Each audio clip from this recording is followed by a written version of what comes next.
Hello, this is ইনসানা from Aeronautics time. আমরা প্রত্যেকেই ইতোমধ্যে ঘূর্ণিঝড় রিমাল সম্পর্কে অবগত হয়েছি এবং এই ঘূর্ণিঝড়ের জন্য বেশ কিছু রুটে ফ্লাইট ডাইভার্ট অথবা ক্যান্সেল করা হয়েছে। ঘূর্ণিঝড় অথবা এই ধরনের বৈরী আবহাওয়াতে ফ্লাইট ডাইভার্ট অথবা ক্যান্সেলের রিজনগুলো কি, আজকের ভিডিওতে আমি সেই বিষয়গুলো নিয়ে আলোচনা করব। ঘূর্ণিঝড় অথবা ফ্লাইট ডাইভারশনের মেইন রিজনটাই হচ্ছে সেফটি ইস্যু। এই ধরনের ওয়েদারে যদি ফ্লাইট কন্টিনিউ করা হয় তাহলে সেক্ষেত্রে পাইলটকে হেভি রেইন, স্ট্রং উইন্ড এবং লো ভিজিবিলিটি ফেস করতে হয়। স্ট্রং উইন্ডের ক্ষেত্রে যেটা হতে পারে, টার্বুলেন্স ক্রিয়েট হয় স্ট্রং উইন্ডে এবং টার্বুলেন্সের জন্য এয়ারক্রাফটের স্ট্রাকচারাল ড্যামেজ হওয়ার পসিবিলিটি থাকে, যেটা থেকে প্যাসেঞ্জারদের ইনজিওর হওয়ার সম্ভাবনা থাকে।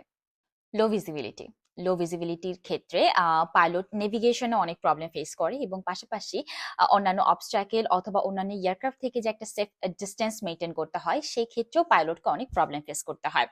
এরপর আসি হেভি রেইনে। Heavy rain can reduce visibility and also can create hazards such as water injection in engine, which is also very risky for aircraft. So এই সব ধরনের প্রবলেমগুলোকে অ্যাভয়েড করার জন্য এবং প্যাসেঞ্জার এবং এয়ারক্রাফটের সেফটি পারপাসে এই ধরনের আবহাওয়াতে এই ধরনের আবহাওয়াতে ফ্লাইট ডাইভারশন অথবা ক্যান্সেলেশন করা হয়ে থাকে।